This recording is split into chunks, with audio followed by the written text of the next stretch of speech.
இன்றைய வேளாண் தொழில்நுட்ப பகுதியில் சென்னை அடிப்படை அறிவியல் புலத்தின் ஆராய்ச்சி மற்றும் விரிவாக்கத்தின் செயல்பாடுகள் குறித்து இந்நிலையத்தின் முதல்வர் டாக்டர் எஸ் சதீஷ்குமார் அவர்கள் தரும் தகவல்கள்.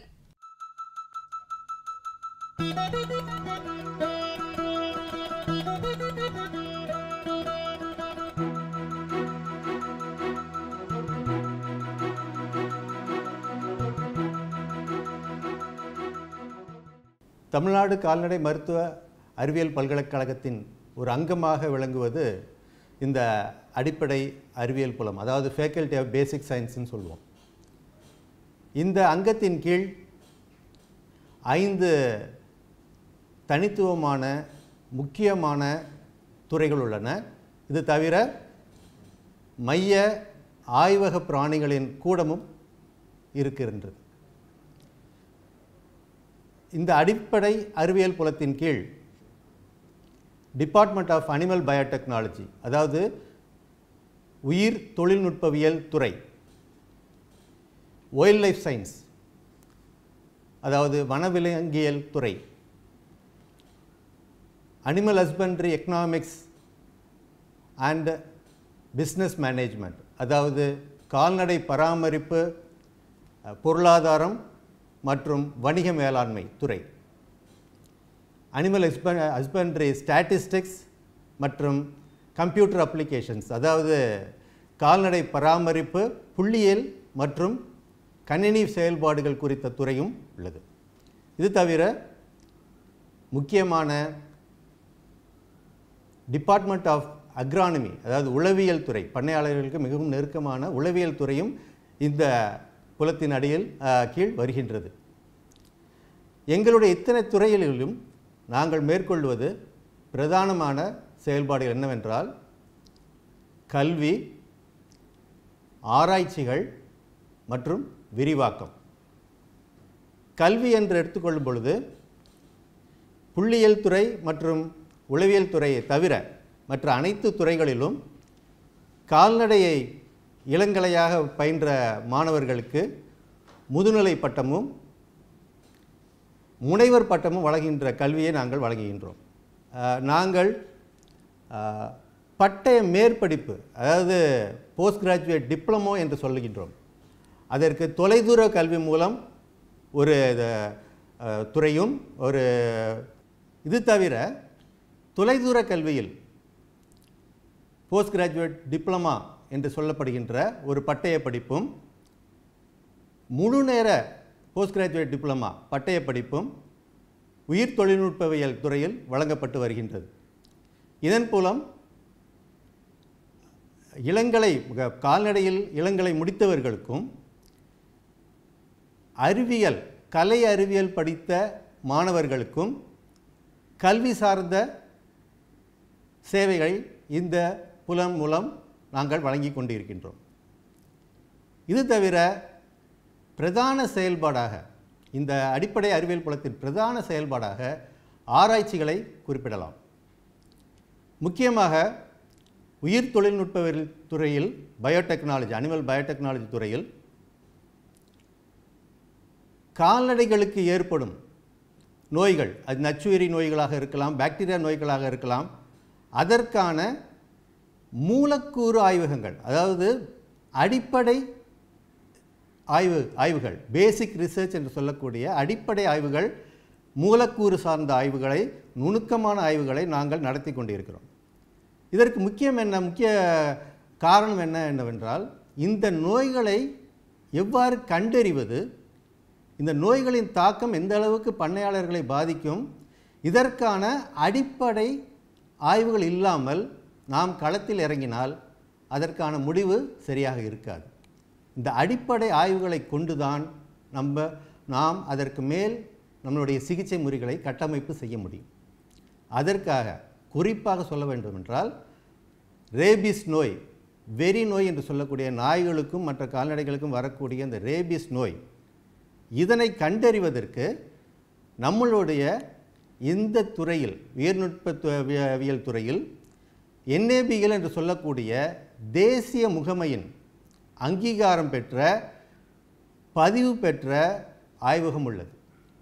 இந்த ஆய்வகத்தின் மூலம் நாங்கள் தமிழகம் மற்றும் பாரதம் முழுதும் வரக்கூடிய அனைத்து சாம்பிள்கள், இறந்த கால்நடைகளாக இருக்கலாம், உயிருடன் அந்த ரேபிஸ் நோய் இருக்கக்கூடிய ஒரு நம்பப்படுகின்ற கால்நடைகளாக இருக்கலாம், அவற்றிலிருந்து கிடைக்கக்கூடிய சாம்பிள்களை வைத்து அந்த நோய் இருக்கின்றதா என்பதை கண்டறியக்கூடிய அனைத்து வசதிகளும், நுணுக்கமான வசதிகளும் இந்த ஆய்வகத்தில் உள்ளது. இதனை பொதுமக்களுக்கும் நாங்கள் வழங்குகின்றோம், கால்நடை மருத்துவர்களுக்கும் ஏனைய பிற கல்லூரிகளுக்கும் இந்த வசதிகளை செய்து கொடுக்கின்றோம்.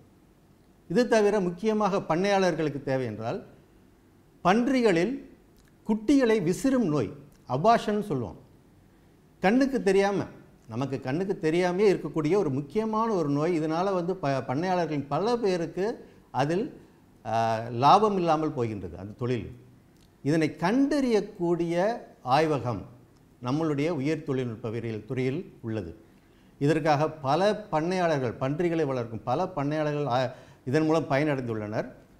இதன் மூலம் நான் தெரிவித்துக் கொள்வது என்னவென்றால், பண்ணையாளர்கள் இது போன்ற பிரச்சனைகள் இருக்கும் பொழுது, ஒரு ரேபிஸ் நோய், வெறி நோய் இருக்குமோ என்று சந்தேகிக்கக்கூடிய பண்ணையாளர்கள், பன்றிகளில் அல்லது கோழி இனங்களில் நோய் இருக்குமோ என்ற அச்சம் இருக்கக்கூடிய பண்ணையாளர்கள் தங்களுடைய கோழிகளையோ கால்நடைகளையோ பக்கத்தில் இருக்கக்கூடிய கால்நடை மருத்துவர் உதவியுடன் சாம்பிள்கள் எடுத்து இந்த ஆய்வகத்துக்கு அனுப்பி வைத்தால் நாங்கள் அதற்கான தீர்வுகளை உங்களுக்கு சொல்கிறோம்.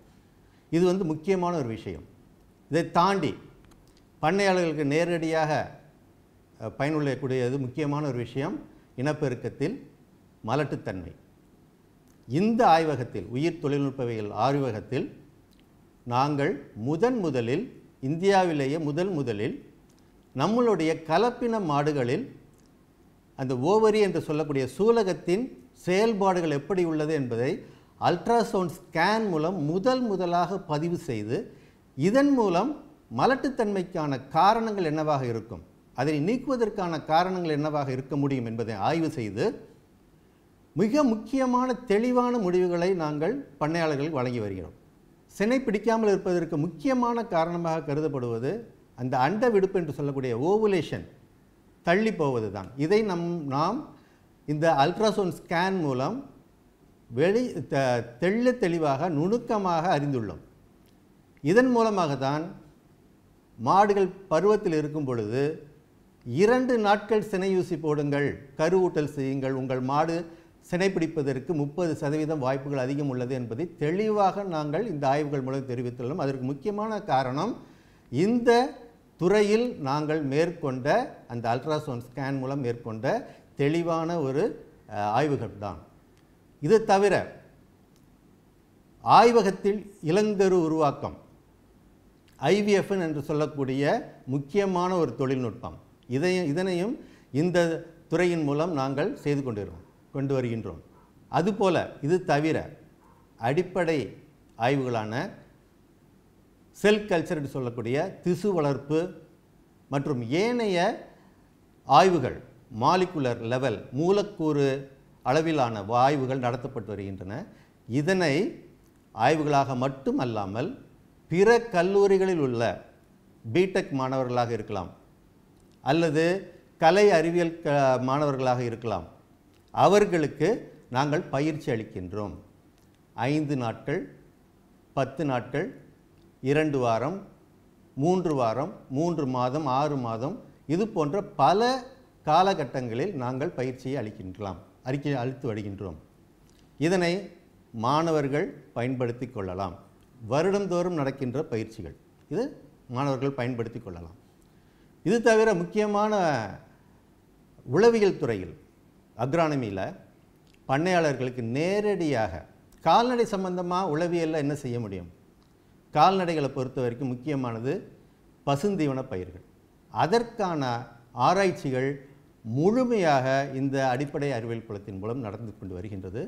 தற்பொழுது ஒரு முக்கியமான ஒரு ஆய்வாக முழு தீவன கட்டிகள், அதாவது full ration block, feed block என்று சொல்கிறோம். ஒரு தீவனத்தை முழுமையாக ஒரு கட்டியாக தயாரித்து அந்த கட்டியை நாம் மாடுகளுக்கு கொடுக்கலாம், ஆடுகளுக்கு கொடுக்கலாம். அது போன்ற ஒரு ஆராய்ச்சி முழுமையடையும் தருவாயில் உள்ளது.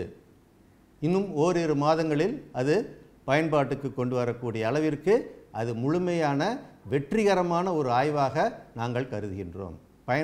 பண்ணையாளர்களுக்கு முழுதும் பயனளிக்கக்கூடிய ஒரு ஆய்வாக அது அமையும்.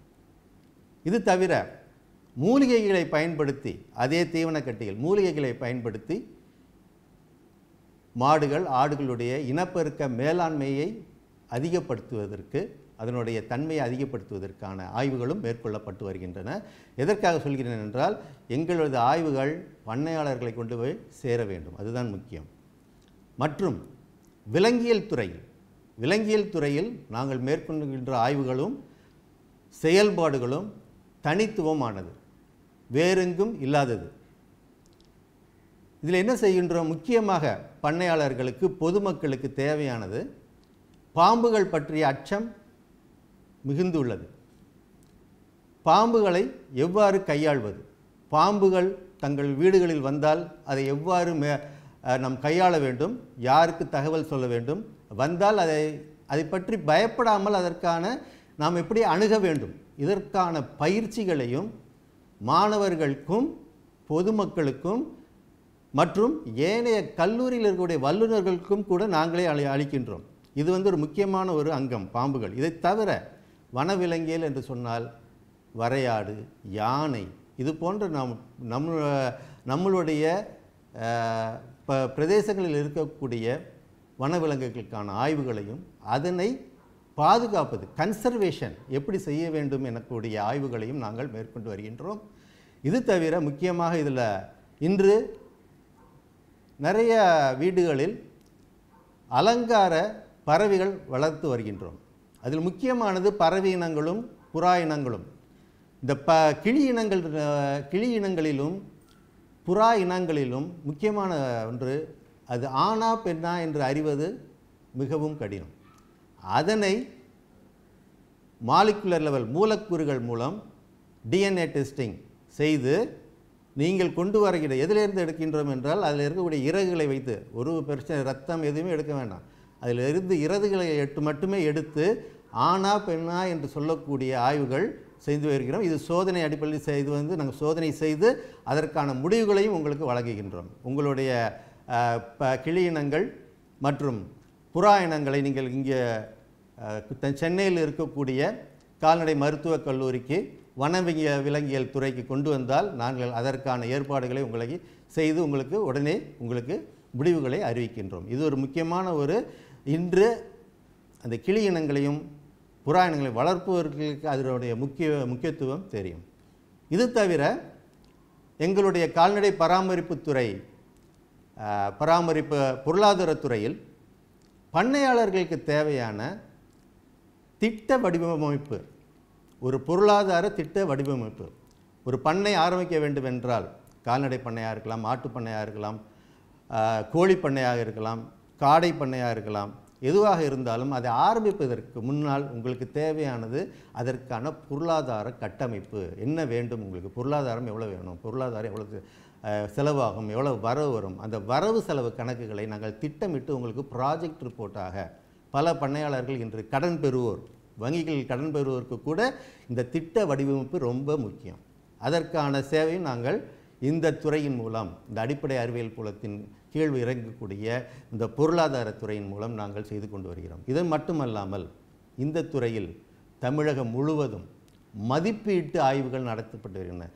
இன்று ஒரு கால்நடை பண்ணையாளர்களுக்கு ஒரு மாடு வளர்த்தா என்ன செலவாகுது, ஒரு ஆடு வளர்த்தா என்ன செலவாகுது, இதற்கான ஆய்வுகள் மிக மிக மிக அவசியம். இதனை கொண்டுதான் நாம் எதிர்காலத்தில் அதற்கு தகுந்தாற்போல் நம்மளது செலவினங்களை திட்டமிட முடியும். அதற்கான அடிப்படை ஆய்வுகளை இந்த துறையின் மூலம் தமிழக அரசின் உதவி, நிதித்திட்ட உதவியுடன் கூட நாங்கள் நடத்தி கொண்டு வருகின்றோம். இது தவிர எங்களிடம் கணினி வசதிகள் உள்ளது.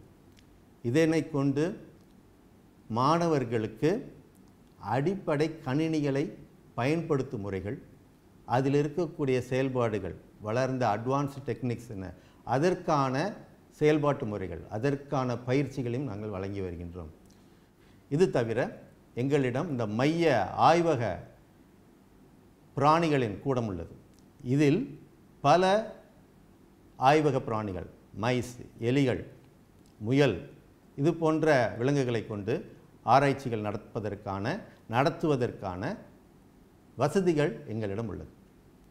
இதை பிற கல்லூரிகளில் வந்து எங்களிடம் முன்கூட்டியே அனுமதி பெற்று அதற்கான பரிந்துரையின் பேரில் அதற்காக ஒரு குழு அமைக்கப்பட்டு அவர்களின் பரிந்துரையின்படி அங்கேயே அவர்கள் தங்களுடைய ஆய்வுகளை நடத்துவதற்கு எல்லாவித வசதிகளும் நாங்கள் செய்து கொடுத்திருக்கிறோம். ஆக இந்த அடிப்படை அறிவியல் புலத்தின் கீழ் இயங்கும் 5 துறைகளிலும் நாங்கள் கல்வியையும் ஆராய்ச்சியையும் விரிவாக்க கல்வியையும் திறன்பட மக்களுக்காக செய்து கொண்டு வருகின்றோம் என்பதை மகிழ்ச்சியுடன் தெரிவித்துக் கொள்கிறேன். நன்றி, வணக்கம். மேலும் விவரங்கள் பெற டாக்டர் எஸ் சதீஷ்குமார் அவர்களை 0984088519 என்ற கைபேசி எண்ணில் தொடர்பு கொள்ளலாம்.